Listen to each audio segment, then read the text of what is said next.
See? Just let it flow out of you. Like this. You can do it too.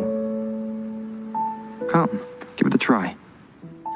Hey all, welcome back to the channel. I'm RevPGs and today we're reviewing Wuthering Waves 1.3. I only just started playing the game, so I will give my thoughts on the game as a whole, not just 1.3, but the main focus of this review is the current update.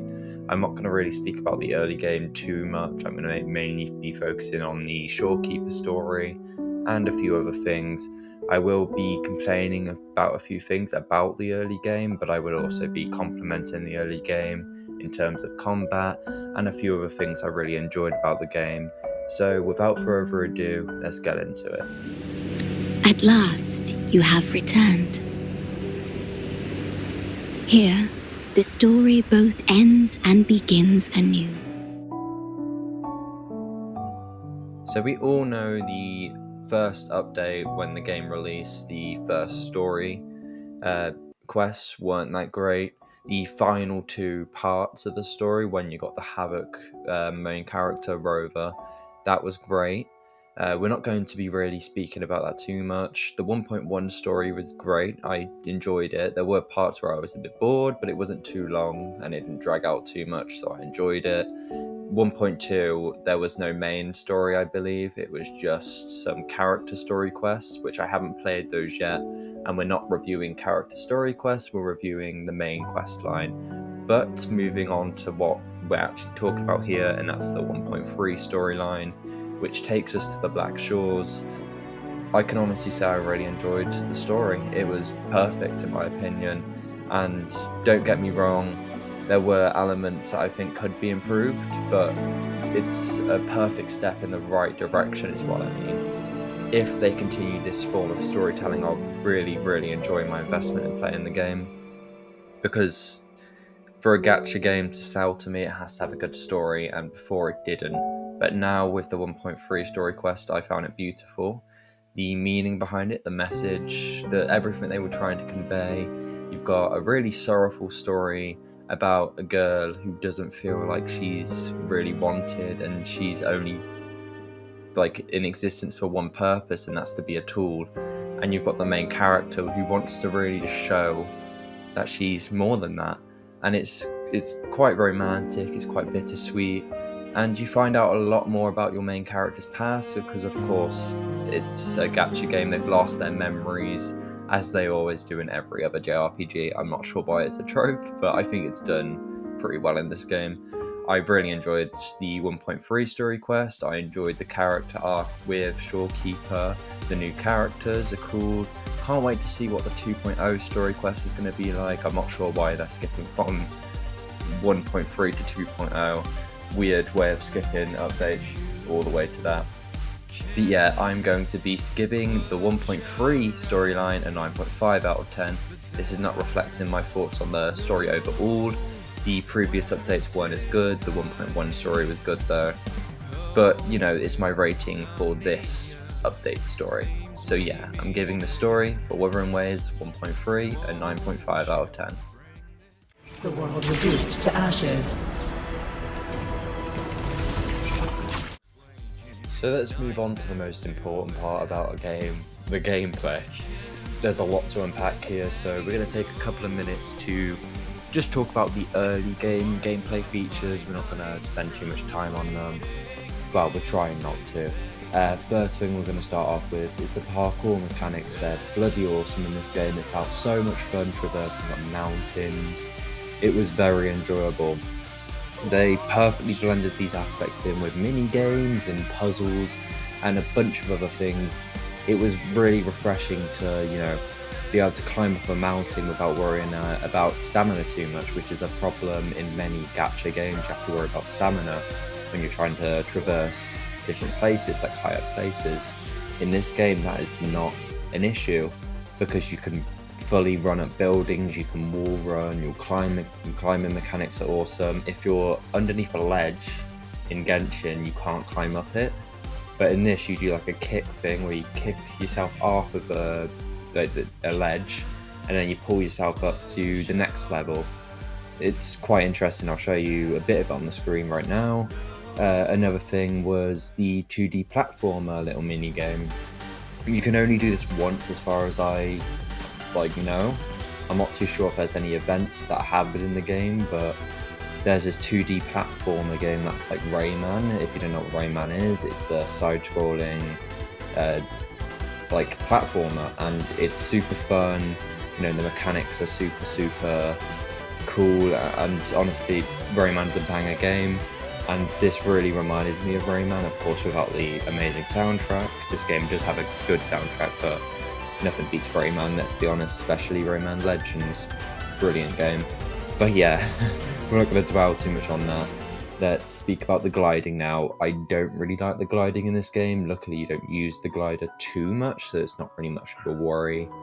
It's quite slow, the gliding is, and it didn't really feel like it was needed in some places, but sometimes I do use the glider just to get from one side of a mountain to the other, and just to, you know, make my landings better, or if I'm about to hit the ground, I'll redeploy my glider.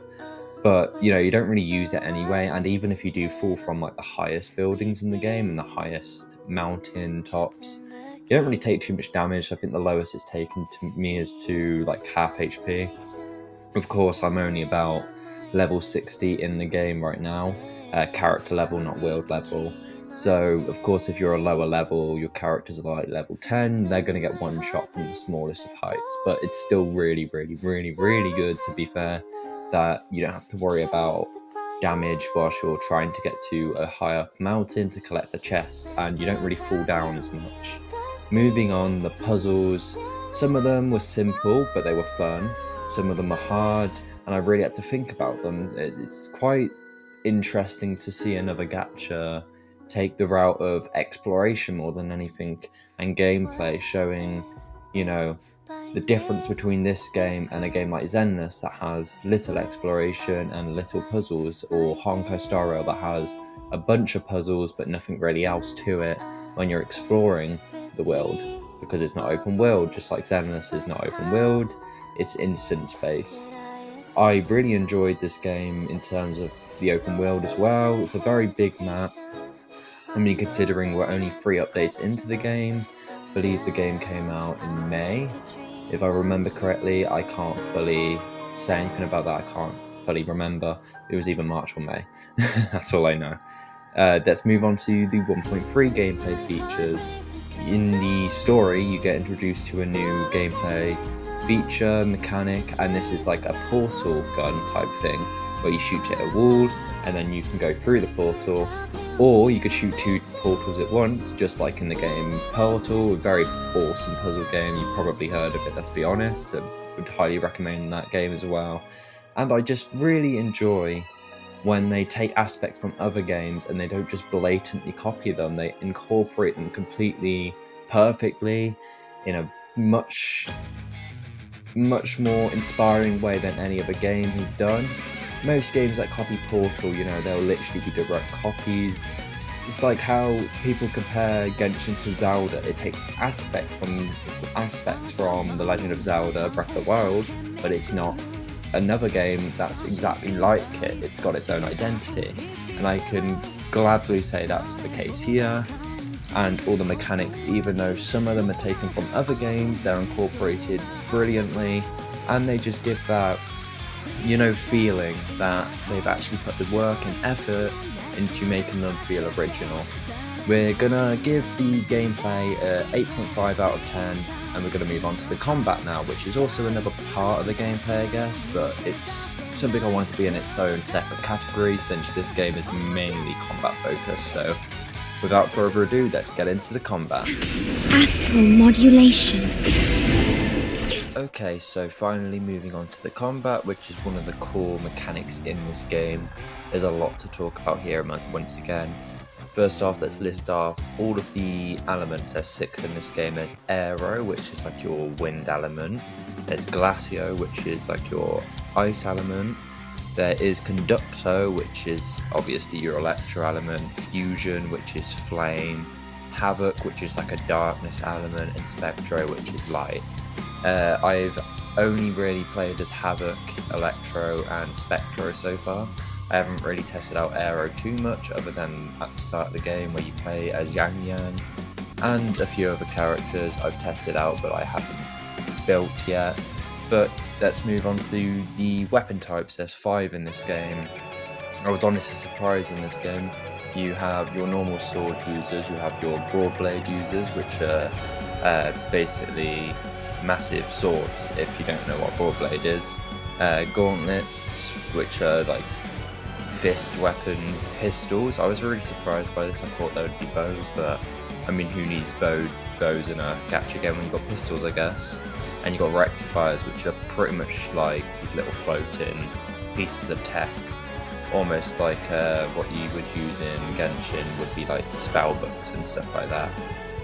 That I found quite interesting, is the difference between, you know, other gacha games and their weapons. It's like every gacha game I've played recently is a different type of weapon variant, but this is different to what I've played before, so it's quite enjoyable.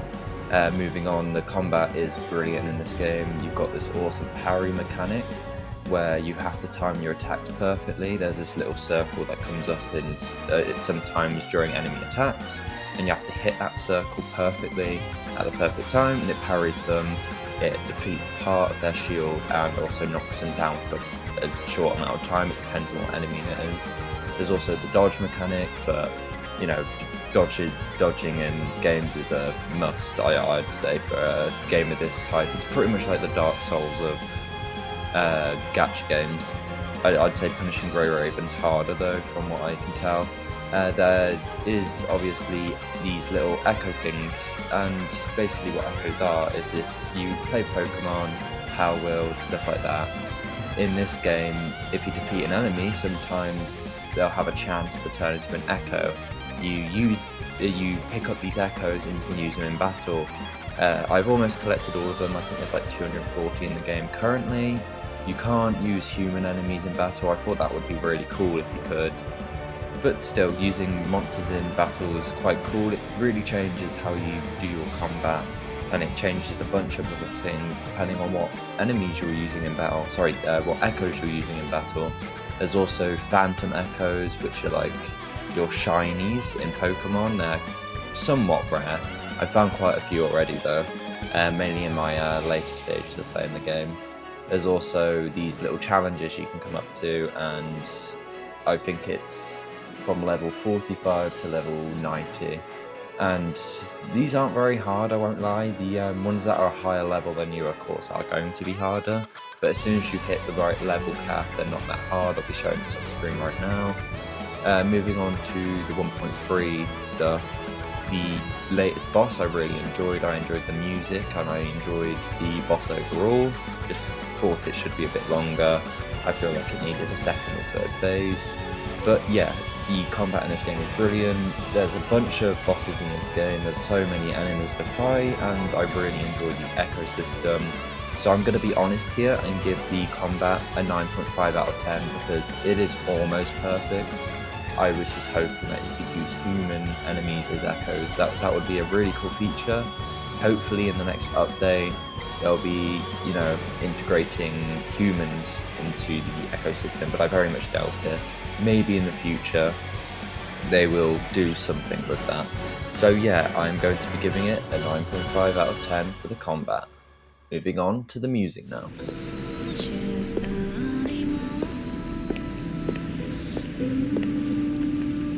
Alright, so this topic's not going to be a very long one because there's not too much to talk about, if I'm being honest. I was disappointed by most of the soundtrack in the early game. The boss tracks are quite cool, but they're not memorable. They're not the type of thing I'll be like, oh, I hear 1 second of it, I know exactly what the song name is, I know what game it's from. It's good, but it's not great. The later game soundtrack is better. Some tracks here and there are quite cool. I really enjoyed the 1.1 music, and I really enjoyed the 1.3 music. You're hearing the Tethys System Deep soundtrack right now for Wuthering Waves. The final boss music was great. The final cutscene music was amazing. I really liked the piano scene with the Havoc MC, not the Havoc MC, just the Rover and Shorekeeper. I found the music to be really beautiful and fitting for that scene. I did just honestly think that the 1.3 music was perfect, but the previous updates, of course, I'm new to the game, so I can't really speak too much on this. Whether they've changed the music throughout the versions, I'm not too sure. Because of course some of the beta tracks aren't in the game anymore. But yeah, I don't really think the music's that memorable in this game. And you know, when you play Final Fantasy VII, everyone knows the battle theme. Everyone, as soon as you hear it, even if you've never played a Final Fantasy game, you know exactly what it is. You're like, oh, that's from a Final Fantasy game. Or if you hear the victory screen music, you know exactly what it is. So many games that do that as well, where you hear a part of the music, part of the soundtrack, sorry, and within 2 seconds, you know, you say, oh, that's Final Fantasy. Same with movies. You hear the Lord of the Rings soundtrack, you're like, oh, that's Lord of the Rings, or Harry Potter. You know, the list goes on. But in this game, the soundtrack's not very memorable, so I am going to be unfortunately giving it a 7 out of 10. You know, it could improve, that's why I'm giving it a lower rating, but I do believe it can do better. I do believe they can do better. Looking at Punishing Grey Raven, that soundtrack is amazing from what I've heard, so I know they can do better here. So for now, we're going to be giving the music a 7 out of 10.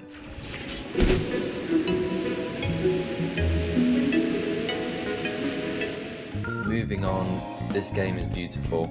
The graphics, absolutely amazing. One of the most beautiful games I've ever seen, especially this year. The environments were so captivating. They were amazing to just enjoy and explore. Every single zone I was in, I was just amazed by how beautiful the environments were, how detailed things were. You've got ruined cities, you've got areas where there's ruins, you've got futuristic areas, you've got fantasy type areas with massive trees, you've got chasms, you've got loads you can just explore, even snowy mountains, Sakura mountains. You've got so many places you can just explore, and they're all different and unique. It's just amazing that this game is not even that old and it already looks this great.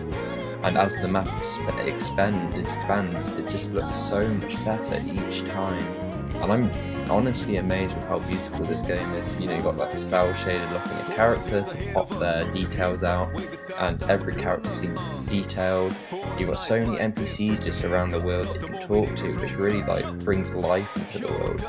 And everything is just great. The scenery is so nice to look at. You've got your photo mode. It's just amazing, honestly. I'm going to quickly rate this a 10 out of 10, and we're going to move on to the final verdict, because I feel like I can't fully put into words how beautiful this game is.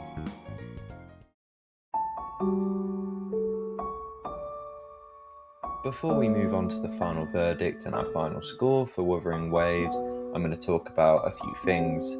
Let's talk about the gacha system first. It felt highly rewarding and exceptionally, free to play friendly.